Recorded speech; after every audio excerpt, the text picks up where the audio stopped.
मूर्तिजापूर तालुक्यातील कमळखेड फाट्यासमोरील तलावाजवळ ट्रॅक्टरने ऑटोला दिलेल्या धडकेत एका 35 वर्षीय युवकाचा जागीच मृत्यू झाला असून यामध्ये एक महिला गंभीर जखमी झाल्याची घटना 7 फेब्रुवारी रोजी संध्याकाळच्या सुमारास घडली।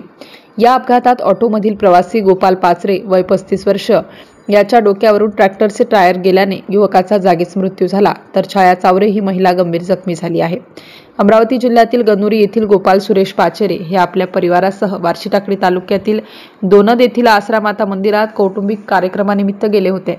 कार्यक्रम संपल्यानंतर MH27BW 4375 क्रमांकाच्या ऑटोने गणुरी येथे परतीच्या मार्गाने पिंजर ते मूर्तिजापूर रोडने जात असताना कमळखेड फाटानजीक ऑटोला ट्रॅक्टरने जबर धडक दिली।